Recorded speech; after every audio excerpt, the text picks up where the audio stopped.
everyone, welcome in to Vols Society Live on this Wednesday night. My name is David Morrison. I am part of the Vols Society Network and self-proclaimed lead analyst, if you will. It is Kentucky week. Your Tennessee Volunteers are 7-0 on the season, and got another big one coming up Saturday night. We got the dark mode t-shirt going here. Tennessee going to wear the dark mode unis with the dark helmet on Saturday. Going to be a very interesting look under the lights at Neyland Stadium. What do y'all think about it? The comments, leave a comment, I should say. Chat room is officially open. Go ahead, leave your comments, questions, and we'll read it as we go along to the show as we preview the Cats and the Vols Saturday night, 7 o'clock on ESPN. Found out Monday that we will have Chris Fowler, Kirk Herbstreit, Holly Rowe on the call between Tennessee and Kentucky. So pretty cool right there. I read an interesting stat about Hendon Hooker as far as being a potential Heisman Trophy candidate. Welcome in. Shout out to Jimmy. First question tonight: will it be checkered orange and black? So that's a good question, Jimmy. For those who don't know, there's a rumor going around that with we had checkered Neyland a few weeks ago with Tennessee and Florida, where part of the section was orange and part of the section was white. There's a rumor going around that we will be doing checker Neyland Saturday with orange and black. So I haven't heard nothing, but usually where there's smoke, there's fire. It wouldn't shock me if they come out, maybe tonight, tomorrow, or Friday, the latest. We may be doing a checkered orange and black. That would look really cool with the dark mode unis. But I hadn't really heard anything, but that would be cool. So Jimmy says, heck yeah. Michael says, bring back the beer barrel. Actually, bring back several. Go Vols. Yeah, that's been another kind of a hot discussion about the beer barrel. Of course, that was the old rival trophy between Tennessee and Kentucky that played for several years, and unfortunately, a couple Kentucky players was involved in a DUI accident, and they suspended that trophy. And I know it's been, I think, 25 years. So yeah, it's a debate for a lot of people. If they bring it back, yeah, it'd be cool. But I understand, kind of from the other side, it's still kind of a touchy subject for some people. But good comment there, Michael. First shout out of the night. Shout out to Chris leaving us a Facebook like. First one of the night. Try to give those shout outs to y'all if I remember. But anyways, yeah. So let's talk about Hendon Hooker. So Hendon Hooker on the year right now, and in my opinion, the front runner for the Heisman Trophy. He's got over 2,093 yards passing, a completion percentage of 70.6, averaging 10.6 yards per pass, 18 touchdowns, 1 interception. And that's big right there, and we're about to kind of dive into that. And as far as his rushing numbers go, 63 carries, 315 yards, 3 touchdowns on the year. So I'm going to bring up this stat right here. Let me find it in my notes here. So I found this on Fox's college football social media pages. They were talking about comparing Hendon Hooker to C.J. Stroud, the Ohio State quarterback. And basically the comment was like, it's going to come down to a 2-quarterback race between Stroud and Hendon Hooker. And whoever loses the Heisman Trophy may be one of the greatest players to never win the Heisman Trophy. And unfortunately, Tennessee fans have been dealt with that hand twice with Johnny Majors and Peyton Manning. But here's, like I mentioned, Hendon Hooker's stats. 2,093 yards, 21 total touchdowns. So that's counting the passing and the rushing. 1 interception. Looking at C.J. Stroud's numbers, so far 7 games through this season, he's got 2,023 yards, 28 total touchdowns, 4 interceptions. So while C.J. Stroud does have more total touchdowns for Ohio State than Hendon Hooker does, he has thrown more picks than Hendon Hooker. Obviously, Hendon is, very rare him turning the ball over, and the interception he threw against Alabama kind of wasn't his fault. But they pulled up this. This is an interesting stat here. So they compare Hendon Hooker's numbers and C.J. Stroud's numbers to the last three Heisman Trophy winners. So one of the players I didn't write down was Joe Burrow, for the Heisman Trophy winner from LSU, because after 7 games he had over 2,400 yards passing and 30 total touchdowns. Didn't really stack well with Hendon Hooker numbers. So it wasn't a great comparison, I should say. But shout out to our founder Brad saying feeling a lot like 98 boys. But Hendon Hooker's numbers, so 2,093 yards passing, he's through 7 games, he's got more passing yardage through 7 games than Kyler Murray did. I think in 2018 when he won, he only had 1,900 yards passing, 30 total touchdowns, which is more, but 3 picks. And then Bryce Young's last year Heisman Trophy winner, after 7 games through the 2021 season, had 2,082 yards passing, 24 touchdowns through 3 interceptions. So Hendon Hooker's putting up some monster numbers. Now, granted, yes, it is an up-tempo offense. It's not an air raid offense, and we mentioned this on the podcast David Dees did. This is not an air raid offense. This is still a very balanced offense that has been in football for hundreds of years. It's just a faster up-tempo offense. Instead of snapping the ball every 20, 25 seconds, you're snapping every 5 seconds. So all this is just speed. It's not slinging the ball 50, 60 times like Mike Leach does at Mississippi State, or tries to do at Mississippi State. Um, so I just want to kind of clear that up, just what Hendon Hooker's done so far in this season. Shout out to Jeffries, says Vol Nation. Shout out to you, sir. Shy White, hard to compare because the offenses are so different. Alabama having a quarterback with those kinds of numbers are rare. Yeah, and you're right. And you're right, Shy. I appreciate you watching us on YouTube. These are two totally different offenses. Like I said, what Alabama runs with Bill O'Brien last year and this year with Bryce Young, and I'll give kudos where kudos is due. Bryce Young is a good quarterback, and we saw it, a couple weeks ago, almost 2 weeks ago, I should say, against Alabama. We can also talk about our secondary too, but staying on the course here, Bryce Young is a very good quarterback, but I've just been very impressed of what Hendon Hooker has done so far. I call him the maestro. I mean, he directs our offense. The offense revolves around him, and we've seen playmakers emerge because of his decision making. With Cedric Tillman last year, and I know he's been hurt this year, but Cedric Tillman had a breakout season in 2021. Now you come into 2022, Jalen Hyatt on the year, 40 catches, 769 yards, 12 touchdowns. And I truly believe Jalen Hyatt, a lot of people putting him in the Heisman Trophy contendership.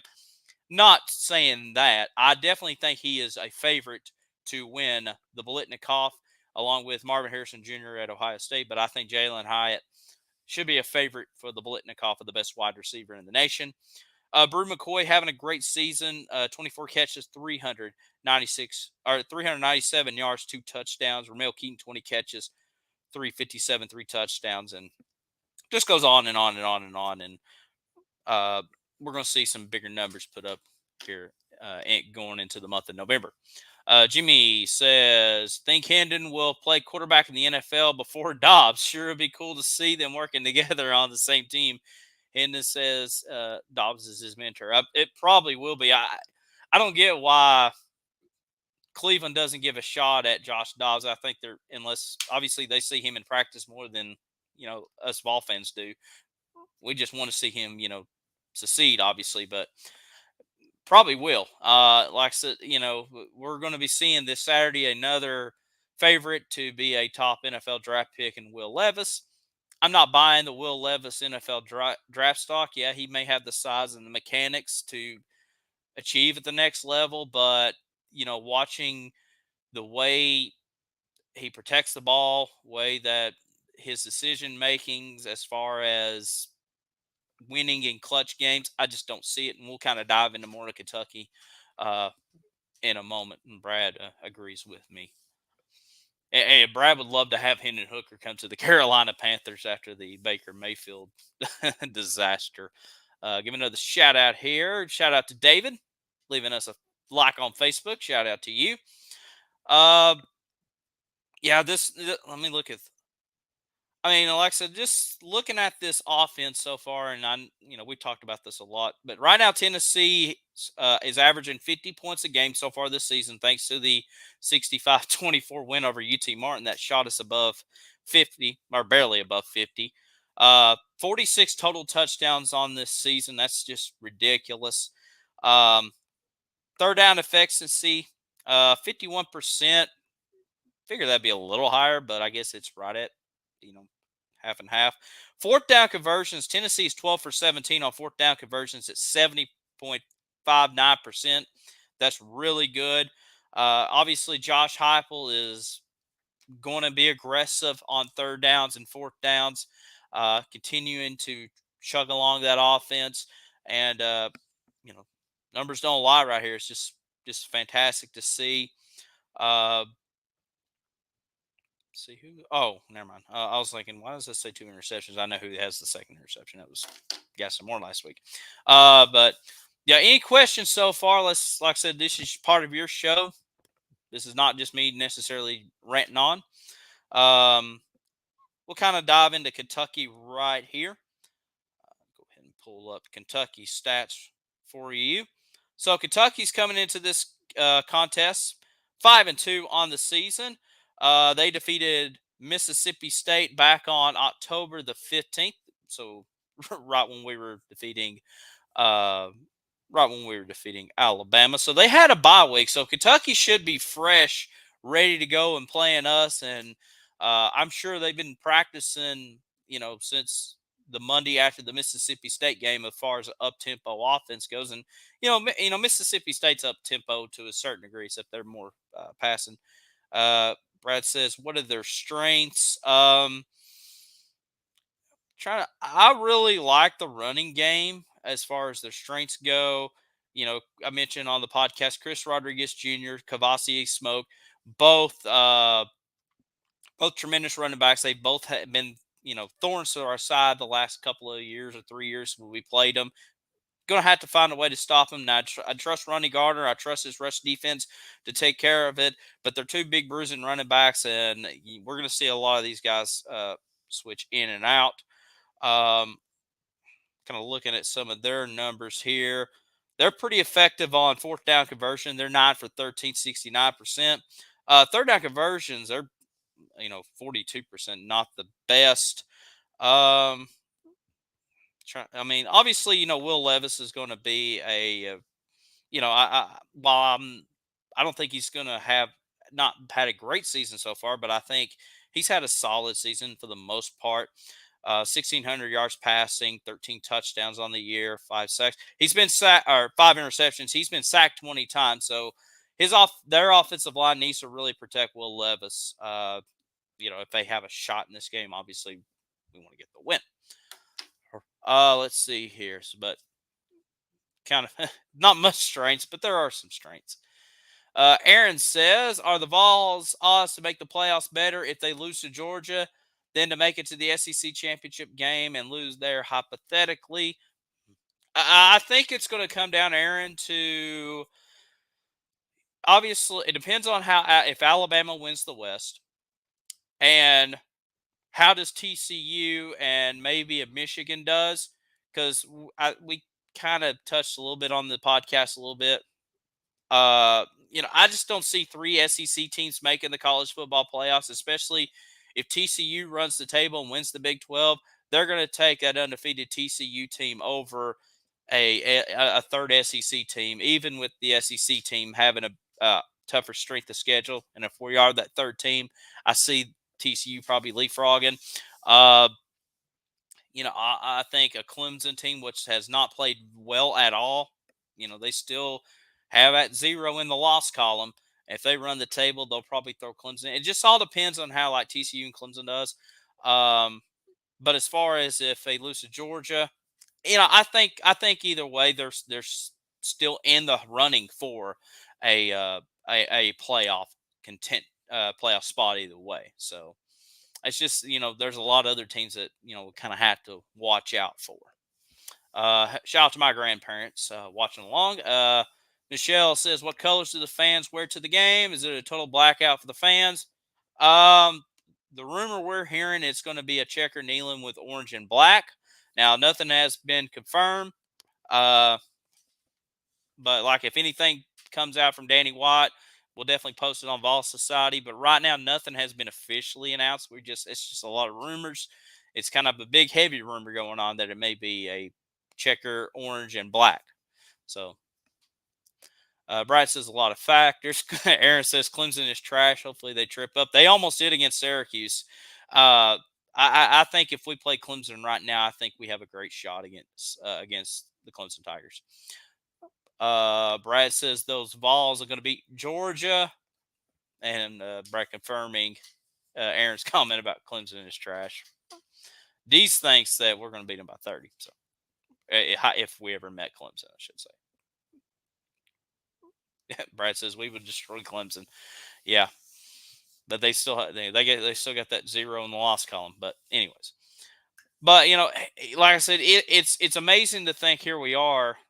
Today's October 26th. We're 7-0, number 3 in the nation. Yeah, I agree, Michelle. Michelle says it depends on what section your seat is in. Yeah, if they go down that way, it probably I'm sure wherever the orange was last time, it'll still be orange, and then whatever white is, they may switch to black. So just kind of throwing it out there. But it's amazing to think, here we are, October 26th, 7-0, number 3 in the nation, have another top 20 opponent we're facing on the year in Kentucky. Although, like I said, we feel very confident about playing Kentucky. And you got another bigger game next week, and we'll talk about Georgia next Wednesday night on Ball Society Live.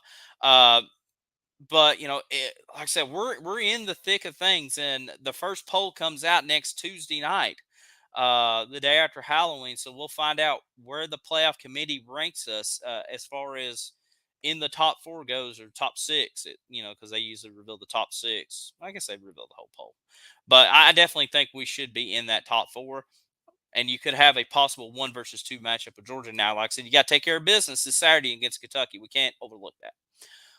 Jimmy says 7 or 8 teams during the season plus SEC championship, possible 2 playoffs games. That would be UT beating 10 ranked teams in one season. I wonder if that has ever been done. Not that I ever recall. I may have to go really look that up, or maybe I don't know. John Adams or Jamie Hines may know, but I mean that's a strong case to be a number 1, obviously. So I mean, got to. David says Ball needs to stay humble and focused. Still some strong adversaries left. Absolutely. I mean, got Kentucky, you get Georgia. And even while I feel confident with South Carolina, Missouri, Vanderbilt, 2 of those games are on the road, although Vandy's kind of, their home field advantage is different, but you know. Bryce says game day has ever visited a team 3 times in the season. Because I guarantee they will be at the Georgia game. Somebody at work asked me that same question, Brad. Has that ever happened? I couldn't think of anybody. I mean, I didn't look. I think Game Day's Wikipedia page has every game day location they visited. I didn't. Fortunately, did get to look at the research. I mean, maybe like an Ohio. Brad says he says I think Noah's answer. You're probably right. We were kind of floating that up there. I don't know if like Notre Dame has, because I know Notre Dame has always scheduled hard schedules. Probably not recently because of their ACC connection, but back when they were scheduling Michigan and USC and some of the power teams in the mid 2000s, I kind of wonder if they ever kind of fell into that. Maybe Ohio State. I know they've been to Ohio State the most of any school game day has, but yeah, I don't know. I don't think so. I know in the 2016 season, Tennessee, our game day was at Tennessee, Florida in Knoxville, and then they went to Tennessee, Texas A&M. I do remember that, so that's twice there. But I don't know. Maybe not even Alabama. Now I think about it. Get some more of your shout outs. Shout out to Jeffrey, another David, Jared Wright, and Michelle. Shout out to y'all leaving a like on Facebook. Thank you very much. And Keep your comments and your questions going. Don't have to necessarily be on Facebook. It can be on YouTube or on Twitter. We're all across our social media platforms, and make sure you're following along. If you're watching us on YouTube, like the video, subscribe to the channel, give us a follow on Twitter, and all that fun stuff. Yeah, this is like I said, this is a big game coming up. We know what's in the horizon the next week, but we got to focus on Kentucky. Uh, we threw all the little gimmicks out with the dark mode and the possible checker kneeling Halloween edition, but uh, we need to talk about the defense. So rush defense, I'm fine with. That secondary is going to be a little iffy. And we're still, it seems like the Jalen McCullough situation, it seems like it's kind of now water under the bridge. Whether or not he plays or not, we shall also mention Cedric Tillman. There's a possibility of him playing this Saturday. That'd be huge for us, and I'll get to him in a moment if I don't forget. But, it seems like the Jalen McCullough situation, maybe, it looks like he may be playing. We'll see if that helps out. Trevian Flowers has done a great job for this secondary, especially a lot of young guys and a lot of, injuries, losing. You lost Warren Burrell, you lost Kamal Haddon. You got a very thin secondary and a lot of, a lot of young guys, Deshaun Rucker, Christian Charles, Wesley Walker. It just, can they find a way to contain Kentucky's wide receivers? I don't think Kentucky's not going to beat you deep. Alabama has a bigger deep ball threat than Kentucky does.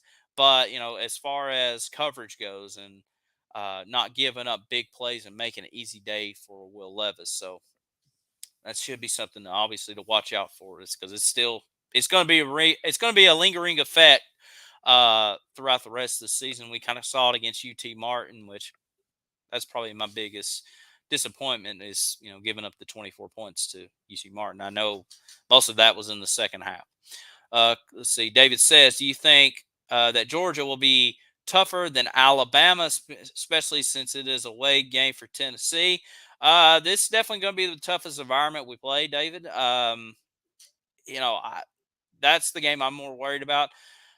Obviously, trying to beat Alabama twice in 1 year is not an easy task, but maybe having it at that neutral site game in Atlanta, if it does come down to that direction, should be a fun matchup either way. But I think Georgia will definitely be tougher. I mean, they're not there as far as like a juggernaut offense or a juggernaut defense. They're definitely not that.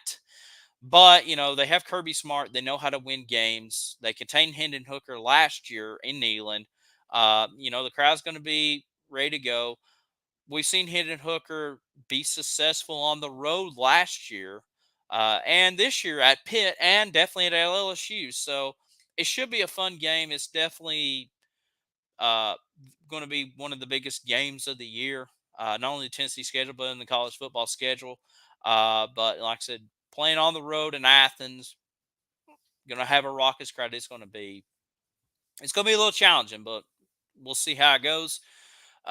Jimmy says, seems like I remember 1 year game day was at Bama twice in 1 year and then at Auburn for the Iron Bowl. I think, might be wrong. I was wondering the same thing about game day. Yeah, I mean, that could possibly happen, with Alabama. It's going to have to be, if they have been there, it has to be one of the big top college football brands. And we got comments coming in. Aaron says, I think game day saw Georgia 4 times last year if you include the SEC championship. Okay. Yeah. Yeah, they do. I always forget about the conference championship games, and I think they go some of the bowl games and stuff. John B says, Brad Frank called in between the hedges before the season even begins. And Brad concurs. What's David says, what's Georgia's biggest threat to Tennessee? I think it's going to have to be that up-tempo offense. Like I said, I know last year they contained it, but now this year you got more explosive players on this team. Jalen Hyatt's having a great season. Surely Tillman will be back by then. I think it's just going to contain that. And last year, Georgia's defensive coordinator was Dan Lanning, and Dan Lanning was the best defensive coach in the nation last year. I mean, what you see, number wise of this Tennessee offense this year, Georgia pretty much had that on defense. Obviously, they didn't give up 50 points, but uh, you know, putting low numbers through some high powered offenses. Dan Lanning is not the defensive coordinator at Georgia this year. He's at Oregon. So I think not having Dan Lanning schemes now, granted Kirby's a defensive minded coach and they probably still run the same similar plays to Dan Lanning, but having that mindset of him may be a lot different. And like I said, you got a hot Tennessee team and Josh Heupel and Alex Golesh. They're clicking on all cylinders right now. Uh, I think that's going to be a real big threat to them. John B says, our run defense can contain. They'll exploit our young secondary.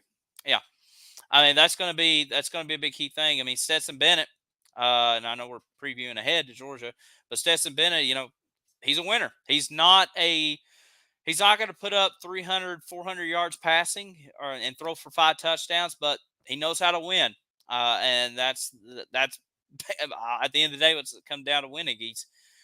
If you compare him to like an NFL quarterback, he's kind of like my Titans quarterback Ryan Tannehill. Ryan Tannehill doesn't put up 300 yards passing every week. If he cracks 250, that's actually a great day. But he makes the big plays at the best times and clutch wins. Of course, we also got Derrick Henry too. But that's what Georgia really relies on as far as Stetson Bennett exposing that young secondary. Brad says, just remember, Georgia almost lost to Missouri this year. Yeah, they did. I mean, they went on the road and lost to a not so good Mizzou team. Now, granted, they picked up their first SEC win over Vanderbilt, which probably doesn't say much. I guess is a good feather to their cap, and also Georgia, they play Kent State. Matter of fact, the day we were at the Tennessee Florida game, and Kent State runs a very similar offense to what Tennessee runs. And usually, those like if you ever see like the fastest teams in college football, whether it's on a graphic on ESPN or read online, usually Kent State, us, and Ole Miss are usually 1, 2, 3. But it's going to be interesting to see, and especially with that Georgia defense. Any other questions or comments? It's been really good so far. Brad says, better get your hotel rooms in Atlanta, folks. If whatever's still left, you may have to spend the night in Macon at this point. I mean, you got the last one, at least in the in the Atlanta area by the stadium. Definitely go back and listen to the podcast of that story. Maybe in Dalton also or something. I don't know. I this is going to be whoever gets into the SEC. Well, if it's going to be Georgia and Alabama in the SEC championship game, I don't know if SEC fans, besides Georgia and Bama fans, will probably be too thrilled. But hypothetically, if we make it in and it's Alabama or Ole Miss, that's a huge, huge SEC championship game with a lot of interest. If it's Georgia and Bama again, yeah, it'd be nice, but I just don't think you'll have the same rooting interest. That's why and Brad says podcast has been doing awesome, great numbers listening. Thank you for the everybody listening to the podcast. But yeah, I mean, I really truly believe, yeah, you have your Tennessee haters out there. Yeah, you want to see fans want us to fail as a team. But I think there's a lot of SEC fans and even college football fans excited to see us up there. And I mentioned this on the podcast.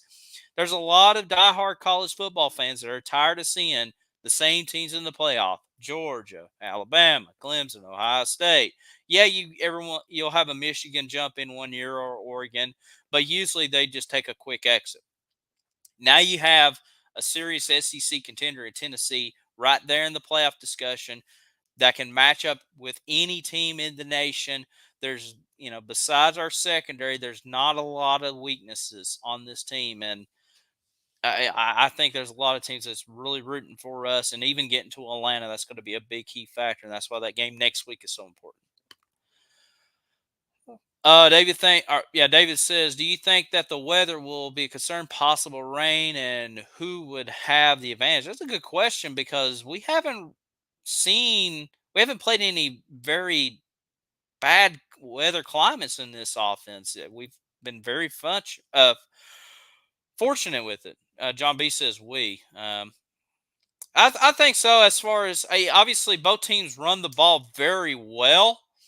I like Jabari Small, Jalen Hyatt, I like Jalen Hyatt, but Jalen Wright, Dylan Sampson has done very well. But Kentucky, I mentioned Rodriguez and Smoke. I think the advantage also for us is having Hendon Hooker who can run the football. Now, obviously, every time he runs, we have to hold our breath and close our eyes, make sure he doesn't get hurt.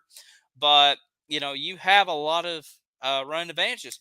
Princeton Fan, our tight end, we're now using him as kind of like a fullback, H-back hybrid back. So there's another advantage. So usually comes down to the running game. If you play in the rain, you'll still see Tennessee air it out, but having that slippery ball that can go either way.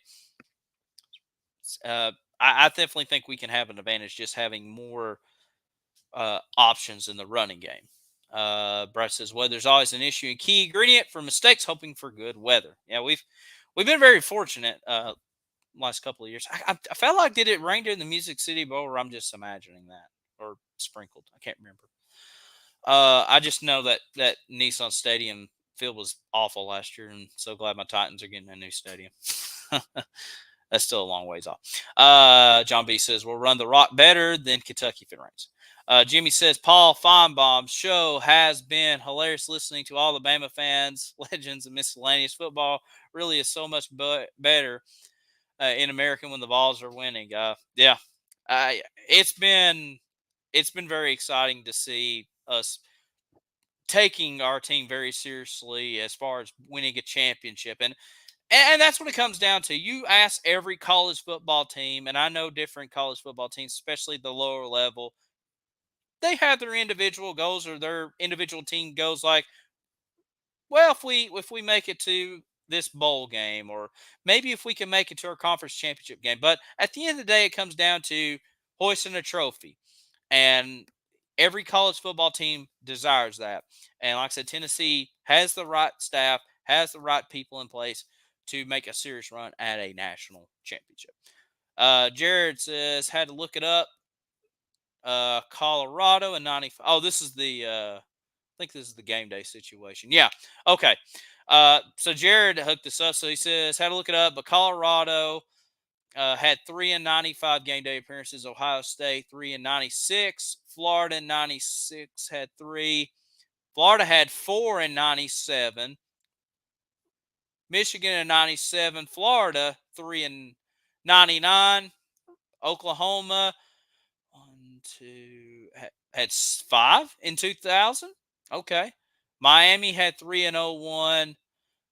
And he hasn't made it past 2002 yet. Okay, so good job, Jared, looking that up for the game day. So it looks like Oklahoma. Let me look at this again. Okay, I'm sorry. Yeah. Oh, 99 Oklahoma team had 1 away.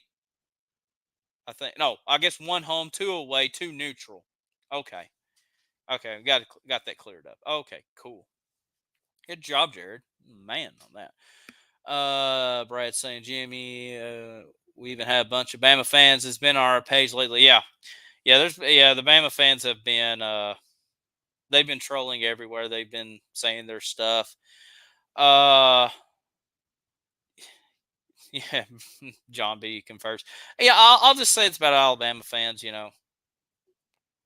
There's been I've known some Alabama fans throughout my lifetime, and there's some good fans that really appreciate us, getting the rivalry back. But I think a lot of the Bama fans that are crying have probably been fans since Nick Saban's been there. You know, then this is probably the worst that they've seen them lose in a while, or lose to a team that they dominated for 15 years and all of a sudden beat them. It's not like the Iron Bowl where it's kind of went back and forth, or LSU sneak a win out. They're just legit shock, and they're just trying to find any way to come up with a reason why we robbed them out of a win or whatever. But it's just it's just childish. I just think it's a lot of the bandwagon fans that just saying that, honestly. But let them hate, let them say what they want. I know we had to block some going on there, especially you know our friend that made the painting of the Tennessee Alabama thing, and it was a really cool painting, and had a lot of people really ridiculed that and made fun of his art and just being obnoxious. What's so and so they can't comment anymore. So it is what it is. But I know Brad likes it. Brad handles the arrogance a lot better than I do. That's just kind of how I am. At the end of the day, it's just a game. It's a wonderful, win, lose, or draw. It's still the game of football. You know, the sun rises the next day unless the Lord takes us home, and we go on. Brad says when the page has smack talkers, that means we're doing something right. You're right. I mean, we saw it with baseball with Tony Vitello, and Brad says, "I love it. Bring it on." So it is what it is.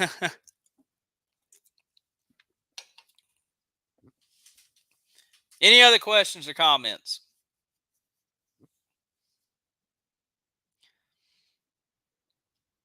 Big game Saturdays. We keep bringing up. Oh yeah. Brad says we're back, baby. Those balls are back. Kevin checking in says, "What's up, fam? It's great to be a Tennessee Vol. Let's go get them kitties." Yes, absolutely. David says, "Heard the Alabama fan says Tennessee kicker committed a penalty by moving before the snap in the game." Yeah, there's been a lot of conspiracy theories, David. I mean, you had that one. I heard when Riker missed the field goal that we didn't have regulation field goal posts, and that's the reason we tore down the field goal post and threw them in the Tennessee River because we didn't want the SEC or college football found out we had a illegal goal post. I heard that when the referee was reviewing the challenge, he said after reviewing the play, the ruling on the field's a touchdown, and when he brought his arms down, it was like he was cheering. There's been so much like controversy and conspiracy theories over this one game from Alabama fans. It's just comical. So yeah, it's just unreal. Jimmy says SEC basketball champs, baseball champs, and hopefully football champs. Yes, UT Athletics is back. We're back. Yes. Shout out Danny White, Donnie Plowman, Randy Boyd, putting their hard work and dedication to bringing Tennessee athletics back. And it really since we started Vol Society Live, and I'm not taking any credit for this, but we've looked at athletics just really grown. Tennessee basketball, SEC championships, and baseball team the last couple of years, including an SEC championship, tournament championship, and football right now undefeated, number 3 in the country. I mean, Danny White knows what he's doing. I know he does a lot of gimmicks and stuff with the. Trigger Needler's been around for a while, but with the orange outs and some of the upgrades and stuff and the uniforms. But hey, uh, you know, number one, he's catering to the 18 to 22-year-old college kids. That's kind of what it comes down to. The younger generation, younger ball fans who wants to invest in the football program. Our veteran fans, our older fans, they're still going to support it either way. But we can't just rely too much on the past. I mean, yeah, we have a funny saying or somewhat serious saying feels like '98 and stuff like that. But yeah, we can embrace the past, but we can't cling on to the past. We can't be like Nebraska, and we were there at one time. We can't be like Nebraska or be like Miami or be like Notre Dame and just because something worked 30 years ago doesn't mean it's working in 2022.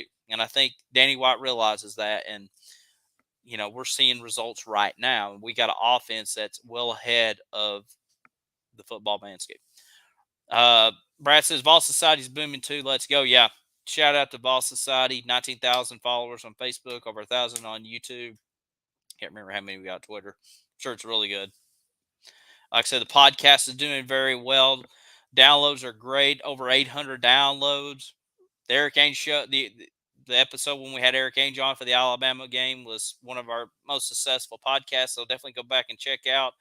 I think we've done 10 recordings so far, or close to 10. So definitely check that out. It's definitely worth a listen, and y'all all part of it too.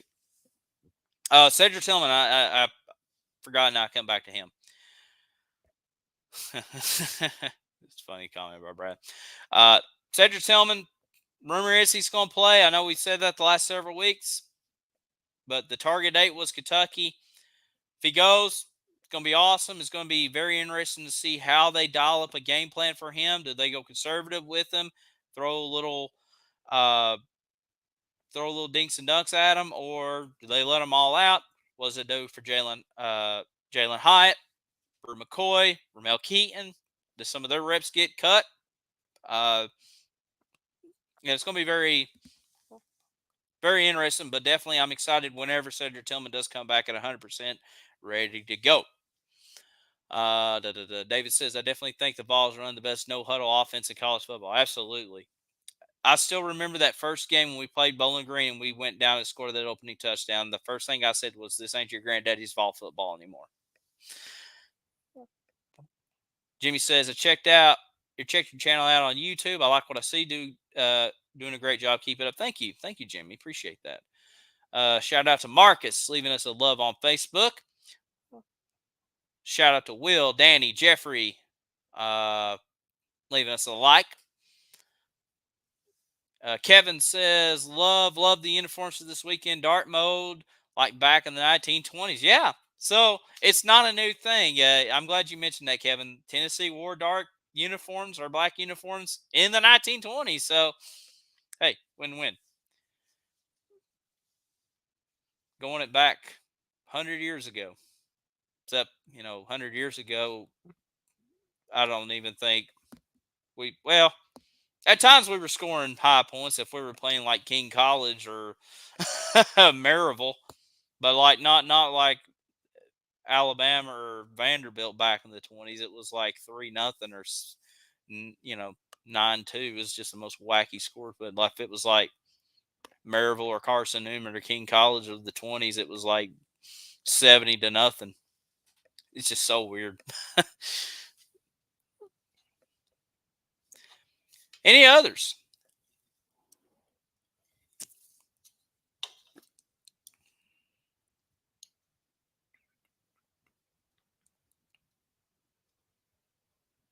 Shout out. Yeah, we did the shouts. Okay. Anyways, what you want to talk about here? I guess we'll go ahead and give score predictions since I just killed like 10 seconds of dead air there. All right, so I said on the podcast my score prediction, and I want you to go ahead and drop yours.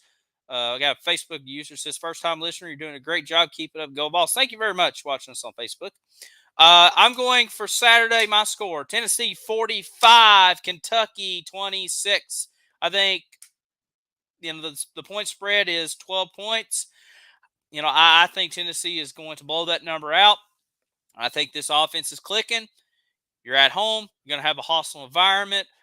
Will Levis and that Kentucky offense, they're okay, but they're not explosive like Tennessee. I think they don't have the horses to get in a track meet with us offensively. I think what Kentucky needs to do, if they're going to pull it off, like I said, they're going to have to be methodical. They're going to have to keep that defense on the field. They got to convert on third down. Like I mentioned, they're under 50% on third down conversions. They're going to have to hit those third downs and really control the clock and keep Hendon Hooker on the sidelines. And, they're going to have to make plays. But for Tennessee, I just think this team is overall better. I like the players that we have. I think Hendon Hooker's going to have another great game. I expect him to have another 0 interception game. I love the running game. If Tillman comes back, that's a cherry on top. I just don't think Mark Stoops and this team has no idea what they're going to run into on Saturday. Now, last year it was a track meet. It was a 45-42 game in Lexington, but this Kentucky team's a lot different. Let's read some of your scores. Jimmy says 42-28. same in Tennessee. Kevin 48-28 go Vols. Brad says 48-27. So it seems like we're all in the same discussion, and we kind of had a chuckle on the podcast because I think a lot of all fans, that 12 points, I feel like we can be a 3 touchdown favorite if it comes down really even to the averages. I mean, even if both teams hit the averages 50 and 26, I mean, that's a big time win. And like I said, you're playing at home. I just don't see a repeat of last year, a 45-42 game, and Tennessee squeaks it out. It's just a whole lot different. And Brad says, think about it, guys. 8-0, can you believe it? This might happen. It's been so long. So last time Tennessee was 8-0 was 1998. And the next week we became the #1 team in the nation after I think we beat UAB and ended up jumping to #1. Uh, da, da, da, da. Shout out to my dad. The reaction, I know what you were trying to do there. Anyways, yeah, I really think this is just going to be this is going to be a blowout. I think it's going to be a blowout game. Now, I mean, there's two things I can see happening. I could see very similar to Tennessee coming out, dominating the first quarter, and then Kentucky just playing catch up the rest of the way. Or I can see it being somewhat close by halftime, but the conditioning, which I think both teams are pretty conditioned well, but I think the conditioning of our up-tempo offense going up against that Kentucky defense may play dividends in the second half, and Tennessee runs away in the second half. Let's see here. Brad says, I'll say this, enjoy this game. It's been a great year already, historic, absolutely. No matter what happens at the end of the year, this is going to be a very memorable season, especially with the wins with Florida and Alabama, and hopefully with one with Georgia. We'll see. Kevin says, like Hooker said, they haven't played their best football yet, and watch out when we do. That was an interview I seen today. I've heard that too. I mean, that's crazy to think. I mean, even last week putting 52 up on, it was UT Martin, but still 52 points by halftime, which I think was a school record. That's still really good. Jimmy says, no, Kane, it's awesome. I think Vols will be #1 in the college football rankings because of strength of schedule, etc. It wouldn't shock me either. I think so too, Jimmy. I'm trying to remember what year. It's a few years ago. I think Texas A&M was #1, and then they didn't make in the playoffs. I don't want to see that happen with Tennessee, but it comes down to strength of schedule. I think Tennessee has it. Had an overtime win against Pitt on the road, which at the time Pitt was in the top 25. Now they took some bad losses along the way, even including losing to Georgia Tech. I think they'll kind of look at it at that time when you beat them, similar to college basketball. It was a big win. The Florida game was huge, beating Alabama at home, and probably one of the greatest college football games of all time. And now you got Kentucky. You're going to have Georgia, both in the top 25. I mean, this is huge. Brad says there's no way Kentucky can handle our offense. Think about it, guys. We murdered. Oh yeah, LSU. I forgot about LSU going on the road. I can't remember. They were ranked number 25, and then they dropped out of the top 25 the next week, and I think they may be back. I can't. They've been yo-yoed in the top 25 for the most part, and LSU just destroyed Ole Miss on Saturday. I think LSU can have a hot November and be interesting to see how they do against Alabama, which if I had to pick a winner, I'd probably go with Alabama or LSU next week. Man, that's a pretty big week next week because you have our game in LSU, Alabama. It's a good little doubleheader. Jimmy says, don't forget South Carolina there right now. Yeah, South Carolina is now ranked after the win over Texas A&M. I know Brad's a big fan of Shane Beamer. Like I said, that's gonna be another tough environment going down there. Should be very interesting. Everybody's agreeing. Jared says it's a nice feeling to have a team that can score easily and fans don't have to worry about making 20-point comebacks. You're right. I mean, it's been a long time coming since we've seen that. And, the days of us taking on these top 25 teams and just getting slaughtered by 30 points, they're done. I truly, and Brad mentioned that too, big bad Alabama beating us by 30, or, you know, I mean, heck, even like, let's say 1 year wonder Auburn beat us by 30, or 1 year wonder A&M or South Carolina. It's those days are done. And like I said, just having this new style of offense, it's just playing dividends. And Josh Heupel's mindset and a great coaching staff, and everything's just clicking. I really, hindsight 2020, I wish I went back and really picked my win loss record better. I mean, I had us going 9-3 at the beginning of the year, losing to LSU, Alabama, and Georgia, and we've already defeated two of those teams. I mean, it's just it's crazy. Kevin says Brad's favorite coach. Brad says this is not a fluke. The Vols are back, and those days are so over, folks. And I'm very happy for that. And, I want to see. I'm happy for Tennessee being back at the top of college football. And I kind of mentioned this on the podcast too. I want to see some more college football teams kind of have that Tennessee approach. You know,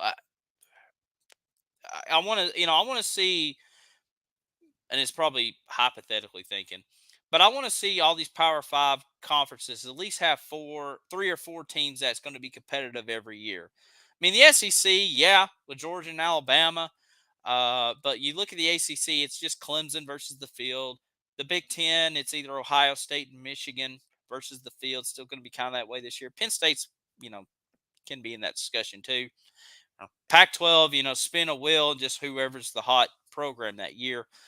Uh, I want to see some of these teams really take a serious approach, and maybe when the playoffs expand, they'll take that approach. And be like, okay, well, if even if we don't crack the top four, at least just get in that playoff discussion, and then we'll build on it, and we'll see what the future of college football holds, and especially with conference realignments with USC, UCLA going to the Big Ten, Oklahoma and Texas going to the SEC. That's another discussion for another day on that, but I really want to see more competitiveness in college football, and I think Tennessee's making the right step into the future of college football going into this decade. Kevin says we got so many weapons. I hope we can share the wealth this weekend and get a lot of people involved. That's a good point there. I mean, we saw Squirrel White have a great game, and I know it's kind of hard to compare with UT Martin, but Squirrel White had a great game, and Dylan Sampson kind of broke out there, and we're seeing depth on this team. Joe Milton, our backup quarterbacks threw for 135 yards. Yeah, like I said, it is UT Martin, but you're building depth. And we already saw it with Cedric Tillman. Years past, a star wide receiver in Cedric Tillman would have crippled our season. But now, with the right coaching staff, the right development, right conditioning, we're seeing Jalen Wright emerge into an All-American level that probably didn't think at the beginning of the year. You're seeing Jalen Wright, doing very well with Jabari Small, kind of been banged up the last couple of years. I mean, there's depth everywhere, and it's just so amazing. And there, some of the third and fourth string players that did play against UT Martin, yeah, you can see why they're low on the depth chart. But Josh Heupel let a lot of guys play and get that confidence and exposure. But I really think our second string, if you remove the starters, Hendon Hooker, Jalen Hyatt, even on defense, Byron Young, I still think if you just play the second team defense second team defense and offense at Tennessee, I think they can get 6 wins out of that with Joe Milton and Dylan Sampson at running back and Walker Merrill and Ramel Keaton. I still think this is still a bowl win team just from the second team. Obviously, the first team is national championship juggernaut caliber, but it's just so refreshing, so exciting to see that. And Dee's mentioned this on the podcast. You look at the younger Vol fans who 6, 7, 8 years old that's probably now getting into football. Uh, they may seen Alabama and Georgia from time to time, and of course, it's a lot easier to go back and watch games in 2022 than it was when I was younger. But you see Tennessee as a hot program. You see and more young kids wear Tennessee gear. Matter of fact, I was coming back from work, going to the grocery store on my way home, and there was a young high school kid had a Tennessee backpack on, and I mean, maybe he was always a Tennessee fan or whatever, but you're seeing more of that. Matter of fact, I talked to my cousin from Memphis in the Coast Guard. You know, 2, 3 years ago, you saw young kids, and the trend in Memphis was Memphis Tigers, gear. He said now it's just everybody's kind of jumped on the Tennessee bandwagon and traded in the blue sweatshirts for the orange. So it's sweeping across the state and going across the nation, and I think it's going to continue on. Let's just hope our the fans that are coming on board at least respect us. Rob Ruffy says on YouTube, it's great to be a Tennessee Vol. Absolutely. It is indeed. It's a great time right now. Football, basketball, baseball, everything, especially right now with football. It's been exciting. Undefeated season. Could go down as one of the greatest seasons. Patrick Scott, one of our Vol Society followers, says, this can be a historic season, probably the greatest season ever. Potential national championship, potential Heisman Trophy winner. I mean, the likes we have never seen. And there's been some great teams come along the way. We did have that undefeated season in '98, going 13-0. Didn't have a Heisman Trophy candidate, but just had a really good team. But I mean, this can even possibly, if all the stars line up and the planets correctly agenda, could be hoisting a national championship. Brad says most fun season I've had in years. Yeah. I mean, this has been a lot of fun, and especially us doing the podcast this year of all the years to do it. Now, of course, I know Vol Society's only been around this is our third football season. I mean, it's just been a lot of fun, and we're not calling for coaches' jobs and just getting beat down and stuff. But hey, anything can happen. Shout out to Pammy Ann on Facebook for the reaction. Dr. Vol, watching this on YouTube, says, go big orange to you, sir. Thank you for watching us. Any other questions or comments about Saturday, about Georgia, playoffs, Hendon Hooker, Heisman Trophy? For those maybe tuning in late, there's discussion about a checker kneeling on Saturday instead of orange and white. There's going to be orange and black. Right now, it's just rumors unless anything's been confirmed while I've been doing the show. I haven't heard anything.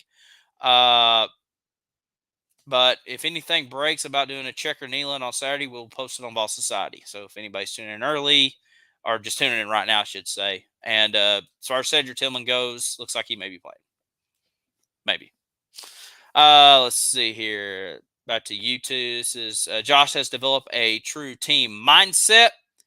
Our guys feed off that energy. Absolutely. I really love Josh really embracing the team mindset, a family atmosphere. We've had past coaches, especially the last one, was just very like a drill sergeant. I'm very military mindset. Players scared they were going to mess up. He's really embracing them like a father figure or a big brother, and it's a 360-degree change as far as the energy and practices go. And I'm sure they're playing hard, and yeah, every once in a while they'll probably get a good chew out every once in a while, but it's not cursing out and telling you stink and all that junk. You don't have that anymore. It's been decided. Let's see. Bryce. Oh, I guess he says that he doubts that will happen with the checker kneeling. Okay. Let's explore social media saying it's happening. Dark mode kneeling checkered. Okay. I mean, we'll see. I mean, if I'm waiting to confirm from Danny White or University of Tennessee. I'm just addressing it out there because it's all over the place. But I don't officially know.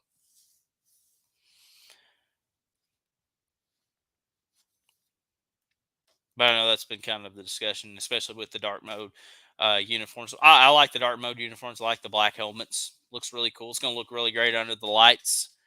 Um, should be a lot of fun. Any others? Did a great. Jimmy says did a great job. Enjoy listening. Good day. Good day to you, sir. Thank you for tuning in. Yeah, I think we're about to start wounding it up here. If anybody has anything else.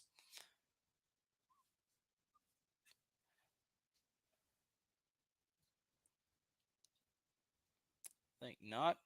Uh, Tailgate Thursday tomorrow at 3 o'clock. I'll be previewing Week 9 of the college football season. We'll announce our high school. Well, I'll go ahead and announce the high school game of the week. It's going to be Chattanooga Christian and Knox Webb. That's our Vols Society high school game of the week. So you'll see that announcement tomorrow, and then I'll post the final score Friday night. This is the last week of high school football in the state of Tennessee before the playoffs. Saturday, we'll have Brad kind of chiming in on the Facebook page and stuff like that. And then big week next week here on Vol Society. Georgia week. I don't have a clever name right off the top of my head. Brad's better at this than I am. Thank you, Jared, for watching us. Monday, Josh Heupel's press conference around 12:15, if I remember. Brad says, let's get another 500,000 viewers on my video. I'm gonna have to mention that before I get off the air. Josh Heupel's press conference on Monday. I'll try to post it around 12:15. If not, it'll be in the afternoon. I mean, it's archived either way. Good old Rocky Talk. We'll drop another episode next Tuesday, previewing the Georgia game. We'll be back here next Wednesday night previewing the Georgia game for Vol Society Live at 8 o'clock Eastern, 7 o'clock Central. For some reason, Facebook tells us our show starts at 5 o'clock. So if you see that, that's California time. Ours is at 8 o'clock. So if you see 5 o'clock, just put Eastern time 8 o'clock. So that's just California for you. Okay, let me. Harold with the question says, "What's your opinion of how we can play better in the defensive secondary?" I just think it's just going to have to come down to confidence in the young players and utilizing their talents. It's you don't really have that Alante Taylor like you had last year. You got a good leader in Travian Flowers. He can develop the young guys, but you just got young corners that is still trying to learn and still trying to find their game. I think it's just going to come down to just building confidence with them over the years. It's just they're just going through those growing pains, and losing a guy like Kamal Haddon stinks. Losing a Warren Burrell, who hasn't played great, stinks for the year. And you're just kind of throwing in a lot of young guys. And it's going to come down to recruiting too. And we got some good, young defensive backs that Josh Heupel's recruited, but it's just trying to get them implemented into the game plan and find out what they're going to do. But it's just kind of go through the growing pains and just fundamentals, really. All right, so I think that's going to wrap it up. Brad's video, 500,000 views. That was his Alabama reaction. Thank you, Vol Society, for for watching that and sharing it out. And it's maybe he'll get another one. We'll find out. But we'll go ahead and wrap it up. Thank you for watching us tonight here on our social media platforms, your Wednesday night Vol fan show. Harold says, I have a feeling there will be a lot of fake injuries to slow down our offense. Possibly. It hasn't been as noticeable this year compared to last year, but, still could happen. That's always a factor every game, especially going down the stretch. But, hey, still averaging 50 points a game. Absolutely. All right, we'll go ahead and wrap it up. Thank you for tuning us tonight. Went an hour and 5 minutes. We talked some Kentucky, talk everything else. We'll be back here next Wednesday night right here on Vols Society Live. David Morrison saying, have a great night and go Vols.